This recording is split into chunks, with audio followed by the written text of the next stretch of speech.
ഇപ്പൊ കോവിഡ് വന്നപ്പോൾ നമ്മൾ റിയലൈസ് ചെയ്തൊരു കാര്യം എന്ന് വെച്ചാൽ ലോകം മുഴുവനും IIT-കളും IIM-കളും NIT-കളും ലോകത്തുള്ള യൂണിവേഴ്സിറ്റികളൊക്കെ എന്ത് ചെയ്തിട്ടുണ്ട്, ഈ ഒരു ഹൈബ്രിഡ് മോഡലിലേക്ക് തന്നെയാണ് പോകുന്നത്. അപ്പൊ ഞാൻ മനസ്സിലാക്കുന്നത് നമ്മുടെ ഹൈബ്രിഡ് സിസ്റ്റത്തിന്റെ ഏറ്റവും വലിയ അഡ്വാൻറ്റേജ്, എസ്പെഷ്യലി ജെയ്ക്കുള്ള അഡ്വാൻറ്റേജ് എന്ന് പറഞ്ഞു കഴിഞ്ഞാൽ ലിമിറ്റഡ് ടൈമേ കുട്ടിക്ക് പഠിക്കാനുള്ളൂ. അപ്പൊ ലിമിറ്റഡ് ടൈം മാക്സിമം ഉപയോഗപ്പെടുത്തുക എന്നുള്ളൊരു കോൺസെപ്റ്റ് അതിലുണ്ട്. ഉള്ള സമയം മുഴുവനും കുട്ടിക്ക് പഠിക്കാം. CBTയും മോക്ക് എക്സാമും കഴിഞ്ഞ് എക്സാമിനേഷന് പോകുന്നൊരു വിദ്യാർത്ഥിക്ക് ഉറപ്പായിട്ടും തൻ്റെ 3 മണിക്കൂർ എങ്ങനെ പ്രോപ്പറായി വിനിയോഗിക്കണമെന്ന് ഒരു എക്സാക്റ്റ് ആയിട്ടുള്ള ഐഡിയ ഉണ്ടാകും. അതുകൊണ്ട് തന്നെ എക്സാമിനേഷൻ ഹാളിൽ ഒരു ഭയവും ഇല്ലാതെ തൻ്റെ എക്സാമിനേഷൻ അത്രയ്ക്കും ആത്മവിശ്വാസത്തോടെ നേരിടാനുള്ള ഒരു രീതിയിലേക്ക് കുട്ടിയെ എത്തിക്കാൻ കഴിയുമെന്നാണ് എനിക്ക് അതിന് മനസ്സിലാക്കാൻ പറ്റുന്നത്. നമ്മൾ സാർ, ഞാനൊക്കെ പഠിക്കുന്ന സമയത്ത് വലിയൊരു ക്രൈസിസ് എന്ന് പറഞ്ഞു കഴിഞ്ഞാൽ നല്ല മെറ്റീരിയൽ കിട്ടുക എന്നുള്ളതാണ്. ഒരു 20 years ബാക്ക്. അതെ. ഇന്നിപ്പോൾ മെറ്റീരിയൽ ഇഷ്ടം പോലെ ഉണ്ട്, മാർക്കിൽ ഇഷ്ടം പോലെ ബുക്കുകളും കാര്യങ്ങളും. ഇപ്പോൾ മെയിൻ ചലഞ്ച് എന്ന് പറഞ്ഞാൽ കറക്റ്റ് മെറ്റീരിയൽ ചൂസ് ചെയ്യുക എന്നുള്ളതാണ്. ജെയ്ക്ക് ഒരു വിദ്യാർത്ഥി പഠിക്കേണ്ട മുഴുവൻ ടോപ്പിക്കിനെയും നമ്മൾ വെൽ സ്ട്രക്ചേർഡായിട്ട് 93 days ആയിട്ട് സ്പ്ലിറ്റ് ചെയ്തു. അപ്പോൾ നമ്മൾ ഇൻട്രൊഡ്യൂസ് ചെയ്യുന്നത് ഒരു ഹൈബ്രിഡ് സിസ്റ്റമാണ്. അതെ. അപ്പോൾ എന്തുകൊണ്ടാണ് സാർ ഹൈബ്രിഡ് സിസ്റ്റം ബെറ്റർ ആവുന്നത്, അല്ലെങ്കിൽ നമ്മൾ എന്തുകൊണ്ടാണ് ഹൈബ്രിഡ് സിസ്റ്റം തന്നെയാണ് ജെയ്ക്ക് ഏറ്റവും സ്യൂട്ടബിൾ എന്ന് പറയുന്നത്? ഒരു ഹൈബ്രിഡ് പ്ലാനിലൂടെ, DTSലൂടെ, ചാപ്റ്റർ വൈസ് എക്സാമിനേഷനിലൂടെ, GIBയിലൂടെ, CBTയിലൂടെ, മോക്ക് എക്സാമിനേഷനിലൂടെ, മെൻറ്റർഷിപ്പിൻ്റെ സഹായത്തോടുകൂടി, പിന്നെ മെറ്റീരിയൽസിൻ്റെ സഹായത്തോടുകൂടി ഒക്കെ അവരുടെ ലൈഫിൽ ഏറ്റവും ഉന്നതമായിട്ടുള്ള വിദ്യാഭ്യാസ സ്ഥാപനങ്ങളിൽ പഠിക്കാനുള്ള അവസരത്തിലേക്ക് എത്തിക്കാൻ കഴിയും എന്നതിൽ യാതൊരു സംശയവും എനിക്ക് തോന്നുന്നില്ല. ഹായ്, എല്ലാവർക്കും നമസ്കാരം. +2 ബോർഡ് എക്സാം എല്ലാം കഴിഞ്ഞു, റിസൾട്ട് കാത്തിരിക്കുകയായിരിക്കും. അതോടൊപ്പം തന്നെ പല ആളുകളും കേരള എൻട്രൻസ് എക്സാം എഴുതിയിട്ടുണ്ടാവും. കഴിഞ്ഞ ദിവസം നമ്മൾ എഞ്ചിനീയറിങ്ങിനെ പറ്റിയും അതുപോലെ തന്നെ എഞ്ചിനീയറിംഗ് പഠിക്കാൻ വേണ്ടി ഇന്ത്യയിലെ പ്രീമിയർ ഇൻസ്റ്റിറ്റ്യൂട്ടുകളിൽ പോയി പഠിക്കേണ്ട ആവശ്യകതയെക്കുറിച്ചൊക്കെ പറഞ്ഞിട്ടുണ്ടായിരുന്നു. അപ്പോൾ ഇപ്പോഴും പല കുട്ടികൾക്കുള്ള ഒരു സംശയം എന്ന് വെച്ച് കഴിഞ്ഞാൽ, ജെഇ പ്രാവശ്യം ശരിക്കും എഴുതിയില്ലല്ലോ, ഇനി അടുത്ത കൊല്ലം ജെഇ എഴുതണം എന്ന ആഗ്രഹം ഉണ്ടാവും, പക്ഷേ ജെഇ റിപ്പീറ്റ് ചെയ്താലുള്ള ചിലപ്പോൾ റിസ്ക്, ഒരു വർഷം നഷ്ടപ്പെട്ടു പോകില്ലേ, അങ്ങനത്തെ പല കൺസേൺസും കാര്യങ്ങളൊക്കെ ഉണ്ടാവും. ഇന്ന് ഞങ്ങൾ വന്നിട്ടുള്ളത് നിങ്ങൾക്കൊരു മോട്ടിവേഷൻ തരാനോ ഒന്നുമല്ല. വെറുതെ മോട്ടിവേഷൻ കിട്ടിയതുകൊണ്ട് മാത്രം ജെഇ പോലുള്ള എൻട്രൻസ് എക്സാംസ് ക്രാക്ക് ചെയ്യാൻ പറ്റില്ല. പകരം കൃത്യമായിട്ടുള്ള ഒരു അക്കാഡമിക് പ്ലാന്, ഒരു സിസ്റ്റത്തെക്കുറിച്ച് പറഞ്ഞു തരാൻ വേണ്ടിയാണ്. ഇന്ന് എൻ്റെ കൂടെ ഉള്ളത് പ്രവീൺ കുമാർ സാറാണ്. സാറ് സൈലത്തിൻ്റെ അക്കാഡമിക് കോർഡിനേറ്ററാണ്. നമ്മുടെ ക്യാപിറ്റൽ സിറ്റിയായ ട്രിവാൻഡ്രത്തെ ട്യൂഷൻ ആൻഡ് എൻട്രൻസ് ഫീൽഡ് ഒരുപാട് വർഷങ്ങളോളം അടക്കി വാണിട്ടുള്ള പ്രവീൺ സാർ കെമിസ്ട്രിയിലെ ഒരു ലെജൻഡറി ആയിട്ടുള്ള അധ്യാപകനാണ്. നമ്മുടെ ഒരുപാട് വർഷങ്ങളായിട്ട് സൈലത്തിൻ്റെ academic content, chemistry content lead ചെയ്യുന്ന സാറാണ്. ഇപ്പോൾ നമ്മുടെ ഹൈബ്രിഡ് സിസ്റ്റം ലീഡ് ചെയ്യുന്ന സാറാണ്. സാർ, റിപ്പീറ്റ് ചെയ്യുന്ന പല കുട്ടികളുടെ ഒരു കൺഫ്യൂഷൻ എന്താണെന്ന് വെച്ച് കഴിഞ്ഞാൽ, റിപ്പീറ്റ് ചെയ്യുമ്പോൾ ഈ ഒരു വർഷം നഷ്ടപ്പെട്ടു പോവല്ലേ, അതുപോലെ തന്നെ കുറേ റിസ്ക് ഒക്കെ അതിലില്ലേ? ഇത്രയും കാലം കുട്ടികളുടെ അടുത്ത് ഇൻട്രാക്ട് ചെയ്തെന്ന് സാറിൻ്റെ ഒരു ഒപ്പീനിയൻ എന്താ? Thank you sir. എൻ്റെ ഒരു ഒപ്പീനിയനിൽ ജെഇ എൻട്രൻസ് എക്സാമിനേഷന് വേണ്ടി റിപ്പീറ്റ് ചെയ്യുന്നത് ഒരിക്കലും ഒരു വിദ്യാർത്ഥിയെ സംബന്ധിച്ചിടത്തോളം റിസ്ക് ഉള്ളൊരു കാര്യമേ അല്ല. എന്തുകൊണ്ടെന്ന് ചോദിച്ചു കഴിഞ്ഞാൽ, അവർക്ക് യഥാർത്ഥത്തിൽ അവർക്ക് ഫേസ് ചെയ്യാനുള്ളത് വെറും ഒരു ജെഇ മെയിൻ എക്സാമിനേഷൻ മാത്രമല്ല. അതെ. ഇപ്പം നമ്മൾ കേരളത്തിലുള്ള കുട്ടികൾക്കാണെങ്കിൽ ജെഇ മെയിൻ എക്സാമിനേഷനുണ്ട്. ആ ജെഇ മെയിൻ എക്സാമിനേഷനിൽ അവർക്ക് NITകളിലേക്ക് അഡ്മിഷൻ കിട്ടാനുള്ള സാധ്യത വളരെ കൂടുതലാണ്. അതുകൂടാതെ അത് ഓവർകം ചെയ്ത് അവർ ജെഇ അഡ്വാൻസിലേക്ക് എത്തിക്കഴിഞ്ഞ് കഴിഞ്ഞാൽ ഇന്ത്യയിലെ ഏറ്റവും പ്രധാനപ്പെട്ട IITകളിൽ പഠിക്കാം. ഇനി ഒരു പക്ഷേ ഇത് രണ്ടും സാധ്യമായില്ലെങ്കിൽ പോലും കേരളത്തിലെ ഏറ്റവും മികച്ച എഞ്ചിനീയറിംഗ് കോളേജിൽ പഠിക്കാൻ വേണ്ടിയിട്ട് ഒരു കീം എക്സാമിനേഷൻ എഴുതാം. അതെ. അതോടൊപ്പം തന്നെ ബിറ്റ്സാറ്റ് എക്സാമിനേഷൻ ഉണ്ട്, VIT ഉണ്ട്. അങ്ങനെ ഒരുപാട് എൻട്രൻസ് എക്സാമിനേഷനുകൾ അവരുടെ മുന്നിൽ തുറന്നു കിടക്കുന്നുണ്ട്. അതുകൊണ്ട് തന്നെ ഒരിക്കലും ജെഇ റിപ്പീറ്റ് ചെയ്യുന്നത് ഒരിക്കലും വರ್ತല്ല എന്ന് ഒരു കുട്ടിയും ചിന്തിക്കേണ്ട ആവശ്യമില്ല. ലൈഫിൽ നമുക്ക് എടുക്കാൻ പറ്റുന്ന ഏറ്റവും മികച്ചൊരു തീരുമാനത്തിൽ ഒന്നായിട്ട് നമുക്ക് വേണമെങ്കിൽ ജെഇ റിപ്പീറ്റ് ചെയ്യാനുള്ള തീരുമാനം എടുക്കാൻ കഴിയുമെന്നാണ് എനിക്ക് തോന്നുന്നത്. സാർ, അതുപോലെ എനിക്ക് തോന്നുന്നത് എന്താ വെച്ചാൽ, നമ്മളെ കുട്ടികൾ, പല കുട്ടികളും +1 +2 പഠിക്കേണ്ട പല ബേസിക്കുകളും ചിലപ്പോൾ അവരെ കാരണം കൊണ്ടോ അല്ലെങ്കിൽ അവരുടേതല്ലാത്ത കാരണം കൊണ്ടോ ശരിക്കും പഠിച്ചിട്ടുണ്ടാവില്ല. നമ്മൾ എൻട്രൻസിലേക്ക് വരുമ്പോൾ ശരിക്കും +1 +2ൻ്റെ സിലബസ് തന്നെയാണല്ലോ ആ എൻട്രൻസിൻ്റെ സിലബസും. അതെ. നമ്മുടെ +1 +2ലെ മുഴുവൻ സിലബസും നല്ല രീതിയിലൊന്ന് വൃത്തിയിൽ പഠിച്ചെടുക്കാനുള്ള ഒരു ചാൻസ് കൂടിയാണല്ലോ ഇത്. അതെ അതെ. നമുക്കിപ്പോൾ കോളേജിൽ എത്തിക്കഴിഞ്ഞാൽ ഇതിന്റെ ബാക്കിയാണല്ലോ പഠിക്കാനുള്ളത്. അത് ഒരു നല്ലൊരു കാര്യം തന്നെയല്ലേ? അതെ, തീർച്ചയായിട്ടും സാർ. അതായത് നമ്മൾ യഥാർത്ഥത്തിൽ ഒരു വിദ്യാർത്ഥി ആയിരിക്കുന്ന സമയത്ത് 11ലും 12ലും നമ്മൾ പഠിക്കുന്ന സമയത്ത് ഒരു പക്ഷേ കുട്ടികൾ വളരെ ഇഫക്റ്റീവായിട്ട് ഓരോ ടോപ്പിക്കും പഠിക്കണം എന്ന് നിർബന്ധമൊന്നുമില്ല. അതെ. എന്നാൽ നമ്മളിത് റിപ്പീറ്റ് ചെയ്യുന്ന ചെയ്യിച്ചു സമയത്ത് കൊടുക്കണം. നമ്മൾ ഈച്ച് ആൻഡ് എവറി കോൺസെപ്റ്റ് അത്രയ്ക്കും എന്താണ് ആത്മാർത്ഥമായിട്ട് പഠിക്കും. അതെ. അതുകൊണ്ട് തന്നെ അവർ NITയിലോ IITയിലോ അല്ലെങ്കിൽ മറ്റ് എഞ്ചിനീയറിംഗ് കോളേജിലൊക്കെ എത്തുന്ന സമയത്ത് അവരെ മുന്നോട്ടുള്ള പഠനത്തിന് വളരെ ഇഫക്റ്റീവായിട്ട് സഹായിക്കും ഈ പറയുന്ന ഒരു വർഷത്തെ പരിശീലനം എന്നാണ് എൻ്റെ അഭിപ്രായത്തിൽ എനിക്ക് ഞാൻ തോന്നുന്നത്. പേഴ്സണലി സാർ ഞാനും റിപ്പീറ്റ് ചെയ്ത ഒരാളാണ്. അതെ. അപ്പം എൻ്റെ ഒരു അനുഭവം എന്ന് പറഞ്ഞു കഴിഞ്ഞാൽ പ്ലസ് വൺ പ്ലസ് ടുവിൽ നമ്മൾ കുറേ ഗ്യാപ്പുകളൊക്കെ വരുത്തിയിട്ടുണ്ടെങ്കിലും ആ ഗ്യാപ്പൊക്കെ ഫിക്സ് ചെയ്യാനുള്ള ഒരു സമയമായിട്ടാണ് റിപ്പീറ്റ് ചെയ്യുന്ന സമയം വന്നുള്ളത്. അതെ. ഇനി പല കുട്ടികളുടെ ഒരു സംശയം എന്താണെന്ന് വെച്ച് കഴിഞ്ഞാൽ കൺവെൻഷണൽ കോച്ചിങ്ങുകൾ ഉണ്ടല്ലോ. അതെ. അപ്പോൾ കൺവെൻഷണൽ കോച്ചിങ്ങുകളിൽ പോകുന്നത് കൊണ്ടാണ് പല കുട്ടികൾക്കും എന്താണെന്ന് വെച്ചാൽ റിപ്പീറ്റ് ചെയ്തിട്ട് പല ആളുകൾക്കും അത് ക്രാക്ക് ചെയ്യാൻ പറ്റാത്തത്. ആ. അപ്പോൾ നമ്മൾ ഇൻട്രൊഡ്യൂസ് ചെയ്യുന്നത് ഒരു ഹൈബ്രിഡ് സിസ്റ്റമാണ്. അതെ. അപ്പോൾ എന്തുകൊണ്ടാണ് സാർ ഹൈബ്രിഡ് സിസ്റ്റം ബെറ്റർ ആവുന്നത്, അല്ലെങ്കിൽ നമ്മൾ എന്തുകൊണ്ടാണ് ഹൈബ്രിഡ് സിസ്റ്റം തന്നെയാണ് ജെയ്ക്ക് ഏറ്റവും സ്യൂട്ടബിൾ എന്ന് പറയുന്നത്? അതിൻ്റെ ആൻസർ പറയുന്നതിന് മുമ്പേ സാറ് യഥാർത്ഥത്തിൽ റിപ്പീറ്റ് ചെയ്തിട്ടുള്ളൊരു സ്റ്റുഡൻ്റ് ആണെന്ന് പറഞ്ഞു. അതെ അതെ എനിക്കറിയാം, സാറിനെ പറ്റി വളരെ വിശദമായിട്ട് അറിയാം. അപ്പോൾ IITയിൽ നിന്ന് മെഡലിസ്റ്റ് ആയിട്ട് ഒരു പുറത്തേക്ക് വന്നൊരു അധ്യാപകനാണ്. അതെ. എന്നെ സംബന്ധിച്ചിടത്തോളം റിപ്പീറ്റ് ചെയ്യാനുള്ള ഭാഗ്യം കിട്ടാത്ത ഒരാളാണ്. ആഹാ. പക്ഷേ എത്രയോ കാലം കുട്ടികളുടെ മുന്നിൽ റിപ്പീറ്റ് ചെയ്യുന്ന കുട്ടികളുടെ മുന്നിൽ പഠിപ്പിക്കാൻ അവസരം കിട്ടിയ ഒരാളാണ്. അതെ അതെ അപ്പോൾ അതുകൊണ്ട് തന്നെ ഞാൻ എപ്പോഴും ആലോചിക്കാറുണ്ട്, എന്താണ് ഈശ്വര എനിക്ക് അങ്ങനെ ഒരു ഭാഗ്യം കിട്ടിയിട്ടില്ലല്ലോ എന്നുള്ളത്. സൈലത്തിൽ വന്നതിന് ശേഷം എനിക്ക് ഈ നിരാശ എന്നെ വല്ലാതെ ബാധിക്കുന്നുണ്ട്. അതിൻ്റെ റീസൺ എന്ന് ചോദിച്ചു കഴിഞ്ഞാൽ, സൈലത്തിലൊരു വേറൊരു സിസ്റ്റമാണ്, മറ്റു കൺവെൻഷണൽ രീതിയിലുള്ള കോച്ചിങ് സിസ്റ്റം അല്ല സൈലത്തിലുള്ളത്. അതെ. അത് എന്നെ എക്സൈറ്റ് ചെയ്യിപ്പിക്കാനുള്ള റീസൺ ഇവിടുത്തെ പ്ലാൻ ഹൈബ്രിഡ് പ്ലാനാണ്. സാർ, സൈലത്തിൻ്റെ ഹൈബ്രിഡ് സിസ്റ്റം എന്ന് പറയുമ്പോൾ ജെയ്ക്ക് ഒരു വിദ്യാർത്ഥി പഠിക്കേണ്ട മുഴുവൻ ടോപ്പിക്കിനെയും നമ്മൾ വെൽ സ്ട്രക്ചേർഡായിട്ട് 93 ഡേയ്സ് ആയിട്ട് സ്പ്ലിറ്റ് ചെയ്തു. ആ 93 ഡേയ്സ് ഓഫ്ലൈനായും അതോടൊപ്പം തന്നെ കുട്ടിക്ക് ആക്റ്റീവായിട്ട് ലേണിംഗ് പ്രോസസ്സിൽ ഇൻവോൾവ് ചെയ്യാൻ വേണ്ടിയിട്ട് 93 ഡേയ്സ് ഓൺലൈനുമായിട്ടാണ് നമ്മുടെ മൊത്തം പ്ലാൻ നമ്മൾ ചെയ്തിരിക്കുന്നത്. അപ്പോൾ ആദ്യമായിട്ടൊരു കുട്ടി നമ്മുടെ ക്യാമ്പസിലേക്ക് വരുമ്പോൾ ഡേ 1 നമ്മൾ സ്ട്രക്ചർ ചെയ്തിരിക്കുന്ന ടോപ്പിക്ക് നമ്മുടെ അധ്യാപകർ വളരെ ഇഫക്റ്റീവായിട്ട് പഠിപ്പിക്കും. അതിൻ്റെ ന്യൂമറിക്കൽസും ക്വസ്റ്റ്യൻസും എക്സാമിനേഷൻ ചോദിക്കാൻ സാധ്യതയുള്ളതും നേരത്തെ JEE മെയിനോ അഡ്വാൻസ്ഡിനോ മറ്റ് എൻട്രൻസ് എക്സാമിനേഷനൊക്കെ ചോദിച്ചുള്ള ക്വസ്റ്റ്യൻസൊക്കെ നമ്മൾ അവരെ പരിചയപ്പെടുത്തിയിട്ട് വളരെ ഇഫക്റ്റീവായിട്ട് പഠിച്ചിട്ടാണ് അവർ വീട്ടിലേക്ക് പോവുക അല്ലെങ്കിൽ ഹോസ്റ്റലിലേക്ക് പോവുക. അതെ അതെ രണ്ടാമത്തെ ഡേയിൽ വിദ്യാർത്ഥി ക്യാമ്പസിലേക്ക് വരേണ്ട ആവശ്യമില്ല. അത് ഒരു സെൽഫ് ലേണിംഗ് ഡേ ആണ്. ആ ഡേയിൽ കുട്ടി ഹോസ്റ്റലിലോ അല്ലെങ്കിൽ വീട്ടിലോ ആയിരിക്കും. ആ സമയത്ത് ഡേ 1 പഠിച്ച കാര്യങ്ങൾ അദ്ദേഹത്തിന് റിവൈസ് ചെയ്യാൻ പറ്റും.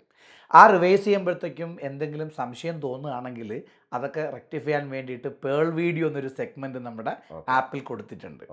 അതോടൊപ്പം തന്നെ ഈ കാര്യങ്ങൾ പഠിച്ചു കഴിഞ്ഞാൽ നമ്മുടെ വീട്ടിലും അല്ലെങ്കിൽ ഹോസ്റ്റലിൽ ഇരുന്നിട്ട് ചെയ്യാൻ വേണ്ടിയിട്ട് ഒരു set of assignment questions, homework questions നമ്മൾ കൊടുക്കുന്നുണ്ട്. അത് ചെയ്തു നോക്കാം. അത് ചെയ്യുമ്പോൾ എന്തെങ്കിലും ഡൗട്ട് വന്നാൽ അതിനും നമ്മൾ ഒരു സെപ്പറേറ്റ് സെഷന് നമ്മുടെ ആപ്പിൽ വീഡിയോ ആയിട്ട് റെക്കോർഡ് ചെയ്ത് കൊടുത്തിട്ടുണ്ട്. ഇതെല്ലാം പഠിച്ച് മിടുക്കനായിട്ട് അല്ലെങ്കിൽ മിടുക്കിയായിട്ട് മൂന്നാമത്തെ ഡേ ക്യാമ്പസിലേക്ക് വന്ന് ആ 2 ദിവസം കൊണ്ട് ഞാൻ പഠിച്ചതെല്ലാം എനിക്ക് എത്രത്തോളം ഇഫക്റ്റീവായിട്ട് എൻട്രൻസ് എക്സാമിനേഷൻ എക്സ്പ്രസ് ചെയ്യാൻ കഴിയുമെന്ന് ഉറപ്പുവരുത്താൻ വേണ്ടിയിട്ടുള്ള ഡെയിലി ടെസ്റ്റ് സീരീസ് എക്സാം എഴുതിയിട്ടാണ് അടുത്ത ടോപ്പിക്കിലേക്ക് കുട്ടി പോകുന്നത്.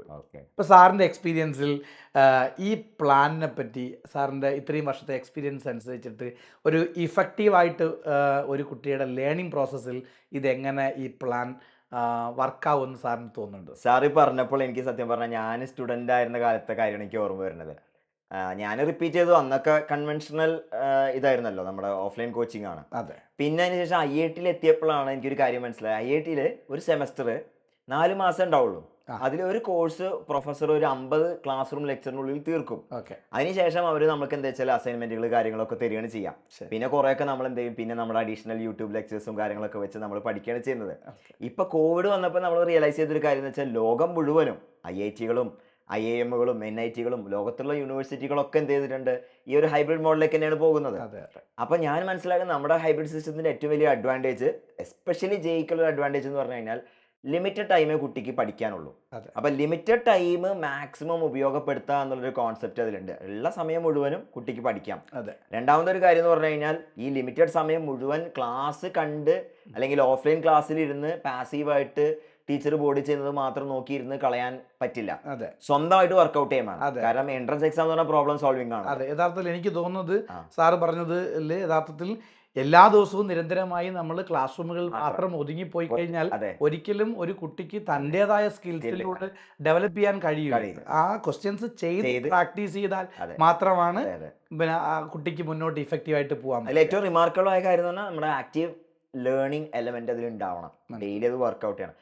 പിന്നെ എനിക്ക് തോന്നുന്നത് സാർ അതിൽ ഭയങ്കര ഇമ്പോർട്ടൻ്റ് ആയി എനിക്ക് തോന്നിയത് എന്താ വെച്ചാൽ നമ്മളിപ്പോൾ അഥവാ കുട്ടിക്ക് ഒരു കാരണവശാൽ ഇപ്പോൾ പലപ്പോഴും നമ്മൾ ക്ലാസ്സിലിരിക്കുമ്പോൾ പെട്ടെന്ന് നമ്മൾ കിളി പോകും. അതെ അപ്പോഴൊക്കെ നമ്മൾ മിസ്സായി പോയാലൊക്കെ എന്ത് ചെയ്യണം, ഇൻ അതെ. കേസ് നമുക്ക് പിറ്റത്തെ ദിവസം ഡൗട്ട് ഉണ്ടെങ്കിൽ അതൊക്കെ റെഫർ ചെയ്യാനുള്ള കണ്ടന്റ് നമ്മുടെ ആപ്പിൽ ഉണ്ടാവും. അതെ നമ്മൾ പ്രോബ്ലം സോൾവ് ചെയ്യുന്ന സമയത്ത് എപ്പോഴും നമുക്ക് വേണ്ട തൊട്ടടുത്തൊരു അസിസ്റ്റൻസ് ആണ്. അതെ അതെന്തുണ്ട്, ഓൾറെഡി എല്ലാ പ്രോബ്ലംസ് ഓൾറെഡി നമുക്ക് സോൾവ് ആയിട്ട് ആപ്പിൽ ഉണ്ടാവും. അതെ അതെ ഇനി അതിന് പുറമെ എനിക്ക് തോന്നുന്നത് നമ്മുടെ ഫാക്കൽറ്റി ഹോസ്റ്റലിൽ പോയിട്ട് കുട്ടികളെ ഡൗട്ട് ക്ലിയറൻസും അല്ലെങ്കിൽ അവരെ ഹെൽപ്പ് ചെയ്യുകയും കാര്യങ്ങളൊക്കെ അതെ. ചെയ്യുന്നുണ്ടാവും. അതെ യഥാർത്ഥത്തിൽ ഈ രണ്ടാമത്തെ ഡേ കുട്ടി ഹോസ്റ്റലിൽ സ്പെൻഡ് ചെയ്യുന്ന സമയത്ത് അതെ. തീർച്ചയായിട്ടും ഈ വീഡിയോ അസിസ്റ്റൻസ് എന്നതിനേക്കാൾ ഉപരി നമ്മുടെ ഫാക്കൽറ്റീസ് ആ ഹോസ്റ്റലിൽ അവൈലബിൾ ആയിരിക്കും. ഓക്കെ. അവർക്ക് വേണ്ട ഡൗട്ട്സ് ഒക്കെ ആ സമയത്ത് അധ്യാപകരോട് നേരിട്ട് ചോദിച്ചും അത് അവർക്ക് ക്ലാരിറ്റിയിലേക്ക് എത്താൻ പറ്റുന്നതാണ്. ഇത് അടിപൊളിയാണ് സാർ. അതോടൊപ്പം തന്നെ നമ്മൾ ജെഇ എന്ന് പറയുമ്പോൾ നമ്മൾ ഇത്രയും കാലം പഠിച്ചാലും അതെ. ആ ഒരു സിംഗിൾ ഡേയിലെ 3 മണിക്കൂറിലെല്ലാം തീരുമാനിക്കപ്പെടും. അതെ തീർച്ചയായും. അപ്പൊ ആ 3 മണിക്കൂറിനുള്ള ഒരു സിമുലേഷൻ ആണ് ശരിക്കും നമ്മൾ ചെയ്യേണ്ടത്. അതെ അതെ ആ ഒരു ദിവസം നമ്മൾ ദൃശ്യത്തിൽ ലാലേട്ടനൊക്കെ പറയുന്ന പോലെ ആ ദിവസം റീക്രിയേറ്റ് ചെയ്യാന്ന് പറയുന്നത് ഭയങ്കര ഇമ്പോർട്ടന്റ് ആണ്. തീർച്ചയായിട്ടും. അപ്പൊ മാക്സിമം എക്സാം എഴുതി നമ്മൾ എന്ത് ചെയ്യണം, ആ ഒരു ഇതുണ്ടാവണം. എനിക്ക് തോന്നുന്നു നമ്മൾ ലാർജ് നമ്പർ ഓഫ് എക്സാംസും കൂടി നമ്മൾ നടത്തുന്നുണ്ടെന്ന്. അതെ, തീർച്ചയായിട്ടും. എക്സാം സിസ്റ്റത്തിനെ കുറിച്ച് സർ ഇത്രയും സ്ട്രക്ചേർഡ് ആയിട്ടുള്ള ഒരു എക്സാം സിസ്റ്റം ഇന്ത്യയിൽ ഒരിടത്തും ഉണ്ടാവുമെന്ന് എനിക്ക് തോന്നുന്നില്ല. കാരണം നമുക്ക് കുട്ടികൾക്ക് ആദ്യം അവർ ഓരോ ദിവസവും പഠിക്കുന്ന കാര്യങ്ങൾ മനസ്സിലാക്കാൻ നമ്മൾ ഡെയിലി ടെസ്റ്റ് സീരീസ് DTS എന്ന് പറയുന്നൊരു ടെസ്റ്റ് സീരീസ് ഉണ്ട് സാർ. അതോടൊപ്പം DTSകൾ എഴുതി ശീലിച്ചു കഴിഞ്ഞാൽ പിന്നെ നമ്മൾ അവരെ കൊണ്ട് ചാപ്റ്റർ വൈസ് എക്സാമിനേഷൻസ് എഴുതിപ്പിക്കും. ഈ ചാപ്റ്റർ വൈസ് എക്സാമിനേഷൻ എഴുതി കുറച്ചുകൂടെ അവർ നന്നായി പ്രിപ്പയർ ചെയ്യുന്നു മനസ്സിലാക്കി കഴിയുമ്പോൾ നമ്മൾ അവരെ ഗ്രേറ്റ് ഇന്ത്യൻ ബാറ്റിൽ എഴുതിപ്പിക്കും.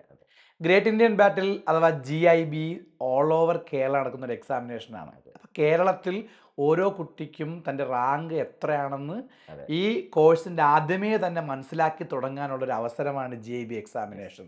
അതിലെ റാങ്ക് ലിസ്റ്റ് വന്നു കഴിഞ്ഞാൽ ഇനി എൻ്റെ പൊസിഷൻ എത്രത്തോളം മെച്ചപ്പെടുത്തണമെന്നും ഒരു കുട്ടിക്ക് മനസ്സിലാക്കാനും മുന്നോട്ട് പോകാനും പറ്റും. ഈ GIB എക്സാമിനേഷനുകൾ നടന്നുകൊണ്ടിരിക്കും. അതിനുശേഷം LMRP വരും, CBT വരും, മോക്ക് എക്സാമിനേഷൻസ് വരും. പക്ഷെ അതിനെപ്പറ്റിയൊക്കെ പറയുന്നതിന് മുൻപ് യഥാർത്ഥത്തിൽ നമ്മൾ ഒരുപാട് എഫേർട്ട് എടുത്തിട്ടാണല്ലോ ഈ നമ്മുടെ മെറ്റീരിയൽസ് തയ്യാറാക്കിയത്.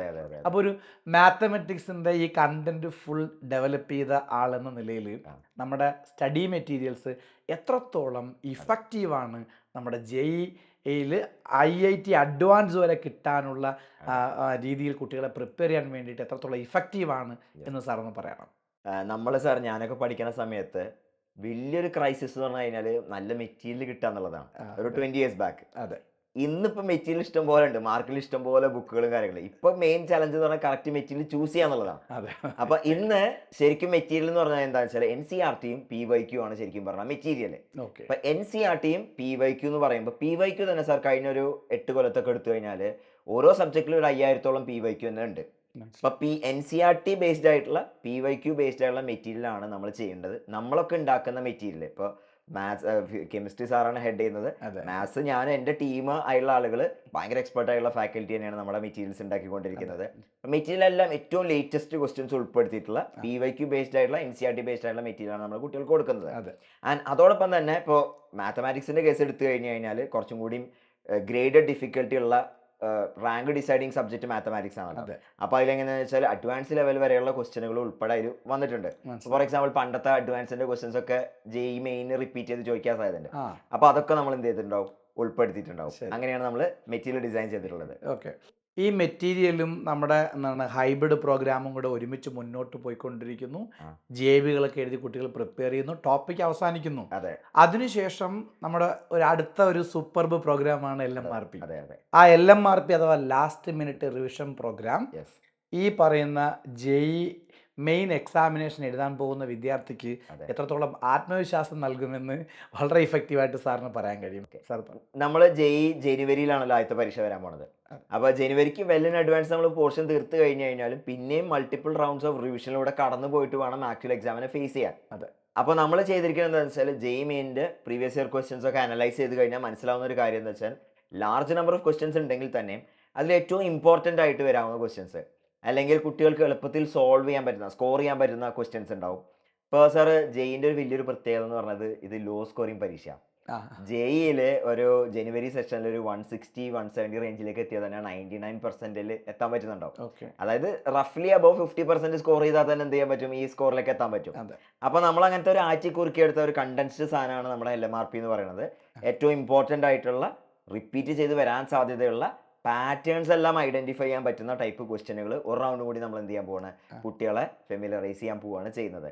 അപ്പോൾ കുട്ടികളുടെ കോൺഫിഡൻസ് ഭയങ്കരമായിട്ട് കൂടും. കാരണം എല്ലാ ചാപ്റ്റർ കൂടെ ഒരു റൗണ്ട് നമ്മൾ റിവിഷൻ ചെയ്തതിന് ശേഷം മാത്രമാണ് പിന്നെ നമ്മൾ നെക്സ്റ്റ് പ്രോസസ് ആയിട്ടുള്ള മോക്ക് എക്സാംസിലേക്ക് പോകുന്നുണ്ടാവുള്ളൂ. അതായത് മോക്ക് എക്സാമിനേഷന് പോകുന്നതിന് മുൻപ് തന്നെ പഠിച്ചു തീർന്ന മുഴുവൻ ടോപ്പിക്കും റിവൈസ് ചെയ്യുക എന്നുള്ള ലക്ഷ്യത്തോടു കൂടി സൈലം അവതരിപ്പിക്കുന്ന ആ പ്രോഗ്രാമാണ് യഥാർത്ഥത്തിൽ LMRP, last minute revision program. ആ പ്രോഗ്രാമിലൂടെ അവർ ആ മുഴുവൻ ടോപ്പിക്കും വളരെ ഇഫക്റ്റീവായിട്ട് റിവൈസ് ചെയ്യുന്നു. അതിനുശേഷം അവർ മോക്ക് എക്സാമിനേഷന് വേണ്ടി തയ്യാറെടുക്കും. ഓക്കെ.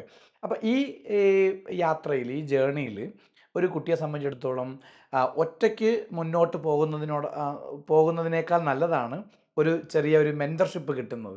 അപ്പോൾ സൈലത്തിൻ്റെ മെൻറ്റർഷിപ്പ് എല്ലാവരും പറഞ്ഞു കേൾക്കുന്ന ഒരു പ്രോഗ്രാമാണ്. അപ്പോൾ ആ മെൻറ്റർഷിപ്പ് പ്രോഗ്രാം ഒരു വിദ്യാർത്ഥി എത്രത്തോളം ഇഫക്റ്റീവായിട്ട് അയാളുടെ ആ ജേർണിയിൽ സഹായിക്കും എന്ന് സാർ ഒന്ന് പറയാമോ? ഇതിൽ നമ്മളായിരിക്കും ചിലപ്പോൾ ആദ്യമായിട്ട് മെൻറ്റർഷിപ്പ് എൻട്രൻസ് ഫീൽഡിൽ ഇൻട്രൊഡ്യൂസ് ചെയ്തിട്ടുണ്ടാവാം. എനിക്ക് തോന്നുന്നു സൈലം തുടങ്ങിയ സമയത്ത് നമ്മളാണ് ആദ്യമായിട്ട് മെൻറ്റർഷിപ്പ് എന്ന് പറഞ്ഞ കോൺസെപ്റ്റ്, ഓരോ കുട്ടിക്ക് ഒരു മെൻറ്റർ എന്നുള്ള ഒരു കോൺസെപ്റ്റ് ഇൻട്രൊഡ്യൂസ് ചെയ്ത്. ഓഫ് കോഴ്സ് കുട്ടിയെ സംബന്ധിച്ചിടത്തോളം കുട്ടിയുടെ കൂടെ ആരുണ്ടാവും, ടീച്ചേഴ്സ് ഉണ്ടാവും.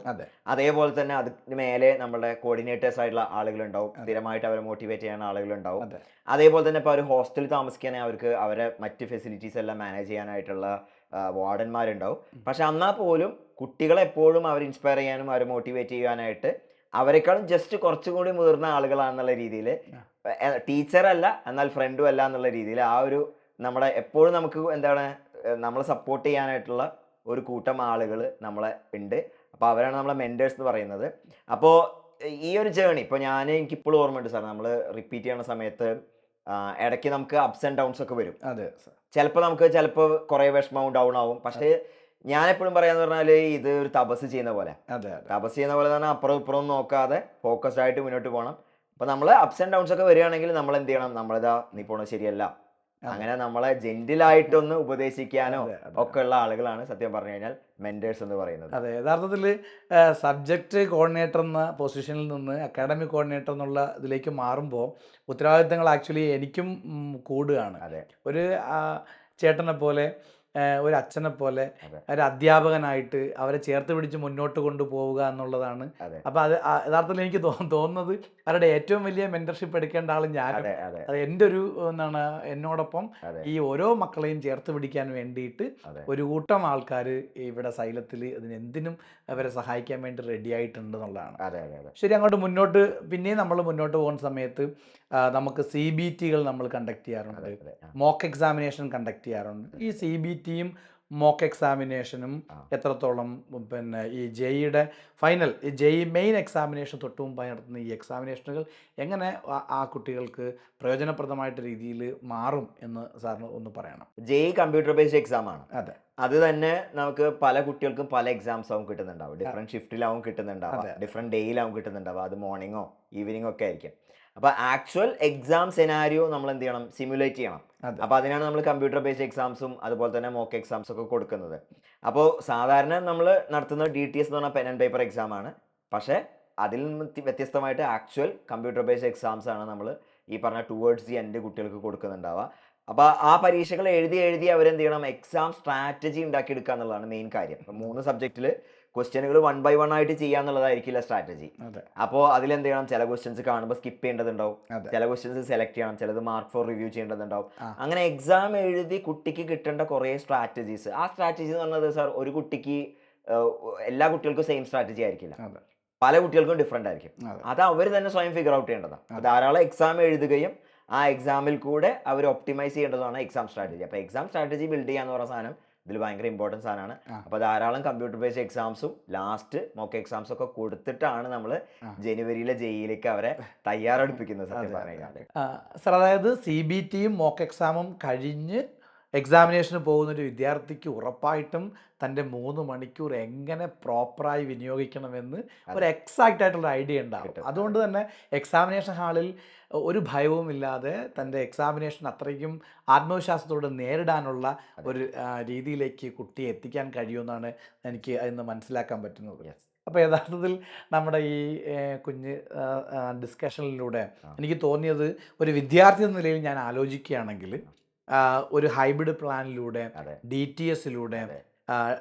ചാപ്റ്റർ വൈസ് എക്സാമിനേഷനിലൂടെ, GIBയിലൂടെ, CBTയിലൂടെ, അതെ, അതെ. മോക്ക് എക്സാമിനേഷനിലൂടെ, മെൻറ്റർഷിപ്പിൻ്റെ സഹായത്തോടുകൂടി, അതെ. പിന്നെ മെറ്റീരിയൽസിൻ്റെ സഹായത്തോടുകൂടി Yes. ഒക്കെ അവരുടെ ലൈഫിൽ ഏറ്റവും ഉന്നതമായിട്ടുള്ള വിദ്യാഭ്യാസ സ്ഥാപനങ്ങളിൽ പഠിക്കാനുള്ള അവസരത്തിലേക്ക് എത്തിക്കാൻ കഴിയും എന്നതിൽ യാതൊരു സംശയവും എനിക്ക് തോന്നുന്നില്ല.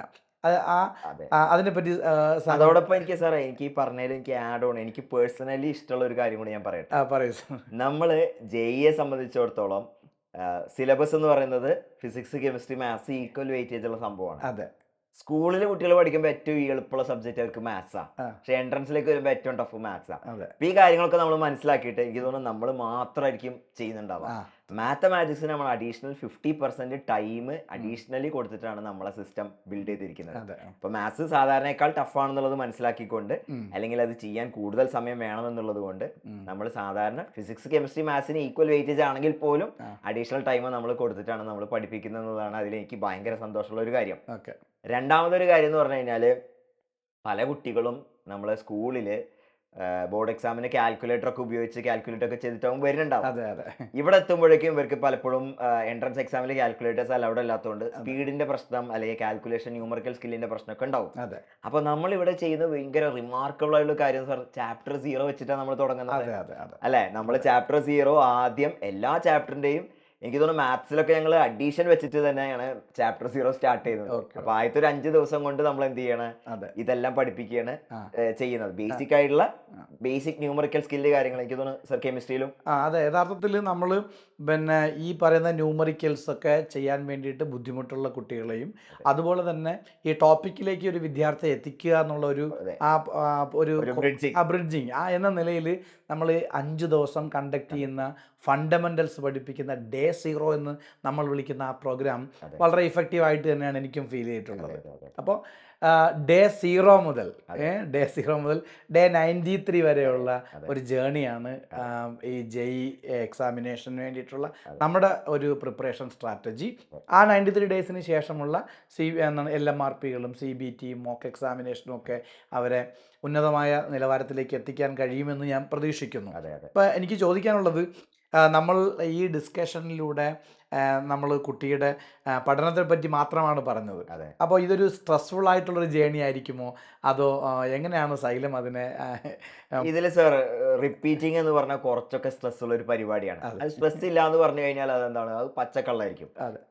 പക്ഷെ നമ്മൾ ഉദ്ദേശിക്കുന്നത് വെച്ചാൽ, നമ്മൾ ആ ജേണി എന്ന് പറഞ്ഞ കുട്ടീനെ സംബന്ധിച്ചിടത്തോളം കുട്ടിയുടെ ജേണിയിൽ നമ്മൾ സപ്പോർട്ട് ചെയ്യുക എന്നുള്ളതാണ് നമ്മുടെ ഡ്യൂട്ടി. അതിൽ ടീച്ചേഴ്സ് ആയിക്കോട്ടെ, കോർഡിനേറ്റേഴ്സ് ആയിക്കോട്ടെ, മെന്റേഴ്സ് ആയിക്കോട്ടെ, ഈ സംവിധാനം ബിൽഡ് ചെയ്തിരിക്കുന്ന ആളുകളെല്ലാം കുട്ടിയെ ജഡ്ജ് ചെയ്യാതെ അവരെ സ്വപ്നത്തിലേക്കുള്ള നമ്മൾ സപ്പോർട്ട് ചെയ്യുക എന്നുള്ളതാണ്. അപ്പോൾ നമ്മളെ ടീച്ചേഴ്സ് എല്ലാവരും ആ ഒരു ഇതിലാണ്, നമ്മളെ കുട്ടികൾക്ക് നല്ല റിസൾട്ട് ഉണ്ടാക്കണം, അത് നമ്മളുടെയും കൂടി റിസൾട്ടാണ് എന്നുള്ള രീതിയിലാണ് നമ്മളെല്ലാവരും ചിന്തിക്കുന്നത്. അപ്പോൾ റിപ്പീറ്റ് ചെയ്യാന്ന് പറഞ്ഞു കഴിഞ്ഞാൽ കുറച്ചൊക്കെ ബുദ്ധിമുട്ടുള്ള പരിപാടി തന്നെയാണ്, വിചാരിക്കുന്ന അത്ര എളുപ്പമുള്ളൊരു പരിപാടിയൊന്നുമല്ല. പക്ഷെ ആ ജേണി എത്രയോ സ്മൂത്ത് ആക്കാൻ പറ്റുമോ അത്രയും സ്മൂത്ത് ആക്കാൻ വേണ്ടി തന്നെയാണ് നമ്മുടെ സിസ്റ്റംസ് ഒക്കെ നമ്മൾ ഡിസൈൻ ചെയ്തിരിക്കുന്നത്. ഇത്രയും നന്നായി പ്രിപ്പയർ ചെയ്തതിന് ശേഷം ജനുവരി മാസത്തിൽ phase 1 എഴുതാം. phase 1 എക്സാമിനേഷന് എന്തെങ്കിലും പെർസെൻറ്റേജ് അല്പം കുറവുണ്ടെങ്കിൽ അത് മെയിൻറ്റെയിൻ ചെയ്യാൻ വേണ്ടിയിട്ട് NTA തന്നെ ഏപ്രിൽ മാസം 2nd phase നടത്തുന്നുണ്ട്. അതിൽ ബെസ്റ്റ് ഓഫ് 2 അല്ലേ സാർ എടുക്കുന്നത്? ബെസ്റ്റ് ഓഫ് 2 ആണ് എടുക്കുന്നത്. ആ 2 phase കഴിഞ്ഞാൽ അതിൽ നിന്ന് അഡ്വാൻസിലേക്ക് ക്വാളിഫൈ ചെയ്യുന്ന കുട്ടികളുണ്ടാവും. അതെ അതെ. അവരെ നമ്മൾ എങ്ങനെയാണ് ട്രീറ്റ് ചെയ്യുന്നത്? നമ്മൾ ജെഇ മെയിൻ ജനുവരി കഴിഞ്ഞ അപ്പം തന്നെ ഏകദേശം ഒരു പെർസെൻറ്റേജ് നമുക്ക് മനസ്സിലാവുമല്ലോ. അതെ. അപ്പോൾ അതിനുശേഷം തന്നെ കുട്ടികൾക്ക് നമ്മൾ ഉടനെ തന്നെ പിന്നെ ക്ലാസ്സുകൾ റിസ്യൂം ചെയ്യും. ഓക്കെ. അപ്പോൾ അതിനുശേഷം ജെഇ മെയിൻ സെക്കൻഡ് ഫേസിലേക്ക് ഇമ്പ്രൂവ് ചെയ്യേണ്ട കുട്ടികളാണെങ്കിൽ അതിനനുസരിച്ചുള്ള കോച്ചിങ്, ആ. അല്ലെങ്കിൽ അഡ്വാൻസ് മാത്രം നോക്കണുള്ളവർക്ക് അഡ്വാൻസിന് വേണ്ട ക്ലാസ്സുകൾ. മനസ്സിലായി. ഇനിയിപ്പോൾ ഏപ്രിൽ എക്സാം കൂടി കഴിഞ്ഞിട്ട് അതിനുശേഷം അഡ്വാൻസ് നോക്കണുള്ളവർക്ക് അഡ്വാൻസിനുള്ള ക്ലാസ്സുകൾ, അങ്ങനെ അവസാനം വരെ. ആ. നമ്മൾ അവസാനത്തെ എക്സാം എന്ന് പറഞ്ഞു കഴിഞ്ഞാൽ മെയ് അവസാനമൊക്കെ ആകുമ്പോഴേക്കും എന്തുണ്ടാവും, അഡ്വാൻസ് വന്നിട്ടുണ്ടാവും, അതിൻ്റെ ഇടയിൽ കീമ് വന്നു പോയിട്ടുണ്ടാവും, ആ. അങ്ങനെ എക്സാംസ് ഒക്കെ വന്നു പോയിട്ടുണ്ടാവും. അങ്ങനത്തെ അവസാനത്തെ എക്സാം വരെ നമ്മൾ എന്ത് ചെയ്യും, കുട്ടികളുടെ കൂടെ കട്ടയ്ക്ക് തന്നെ നിൽക്കുന്നുണ്ടാവും. ഓക്കെ. എഞ്ചിനീയറിംഗിന്റെ ഏറ്റവും വലിയൊരു ഗുണം എന്ന് പറഞ്ഞു കഴിഞ്ഞാൽ ഒന്നല്ലെങ്കിൽ അടുത്തതായിട്ട് വേറെ എക്സാംസ് ഇഷ്ടം പോലെ ഉണ്ട്. ആ. അപ്പോൾ ആ ഒരു സിംഗിൾ ഡേന്റെ റിസ്ക് നമ്മൾ ഏറ്റവും ആദ്യം പറഞ്ഞ റിസ്ക് അവിടെ ഇല്ല. അതെ. നമുക്ക് ഇഷ്ടംപോലെ എക്സാംസ് കുട്ടികൾക്ക് എഴുതാനുണ്ട്. അവസാനം വരെ നമ്മൾ കുട്ടികളെ കൂടെ നിൽക്കും. അതെ. പക്ഷെ ഇതിൽ ഏറ്റവും ഇമ്പോർട്ടൻ്റ് ആയിട്ട് നമ്മളൊക്കെ റിയലൈസ് ചെയ്തൊരു കാര്യം എന്ന് പറഞ്ഞു കഴിഞ്ഞാൽ ജനുവരിയിലാണ് ഏറ്റവും നല്ല ചാൻസ് വരുന്നത്. മനസ്സിലായി. അപ്പോൾ നമ്മൾ എത്രയും നേരത്തെ സ്റ്റാർട്ട് ചെയ്യാന്നുള്ളതാണ് അതിൽ കാര്യം. അതെ. ഇപ്പോൾ എനിക്ക് തോന്നുന്നു ബോർഡ് എക്സാമിന്റെ റിസൾട്ട് വരാൻ കാത്തിരിക്കാതെ, അല്ലെങ്കിൽ നമ്മുടെ നാട്ടിലെ അക്കാഡമിക് ഇയർ ജൂണിലാണ് തുടങ്ങേണ്ടത്, ജൂൺ വരെയൊക്കെ കാത്തിരിക്കാതെ അതെ. അതെ. നമ്മളിതിലേക്ക് നേരെ വരിക എന്നുള്ളതാണ് അതെ. കാര്യം. പലപ്പോഴും വിദ്യാർത്ഥികൾ ജൂണിലേക്ക് കാത്തിരിക്കും ഈ ഒരു കോഴ്സ് സ്റ്റാർട്ട് ചെയ്യാൻ വേണ്ടിയിട്ട്. പക്ഷേ എനിക്ക് തോന്നുന്നത് അവരിപ്പോൾ തന്നെ വെരി നെക്സ്റ്റ് ഡേ തന്നെ ഈ അടുത്ത അവരുടെ ഒരു വർഷത്തെ ഈ പ്രിപ്പറേഷൻ ജേണി സ്റ്റാർട്ട് ചെയ്യണമെന്നാണ് എനിക്കും തോന്നുന്നത്. അല്ലേ? ശരിയല്ലേ? അതെ അതെ അതെ. മക്കളെ, 2026 2027 ഹൈബ്രിഡ് പ്രോഗ്രാമായ വീര ബാച്ചിലേക്ക് അഡ്മിഷൻസ് ഒക്കെ ഓൾറെഡി സ്റ്റാർട്ട് ചെയ്തിട്ടുണ്ട്. ഇപ്രാവശ്യം നമ്മൾ ലിമിറ്റഡ് നമ്പർ ഓഫ് അഡ്മിഷൻസ് മാത്രമേ ഉള്ളൂ. കാലിക്കറ്റ് ക്യാമ്പസിൽ ഇത് ഓൾറെഡി ഫാസ്റ്റ് ഫില്ലിംഗ് ആണ്. നമ്മുടെ ക്ലാസ്സുകൾ മെയ് 9-ാം തീയതിയാണ് സ്റ്റാർട്ട് ചെയ്യുന്നത്. സോ അക്കാഡമിക് കോംപ്രമൈസസ് ഒന്നുമില്ലാത്ത ഒരു അക്കാഡമിക് ഇയറിലേക്ക് നമുക്ക് കണ്ടുമുട്ടാം. Wish you all the best. ശരി. അപ്പോൾ എല്ലാവർക്കും ഓൾ ദി ബെസ്റ്റ്.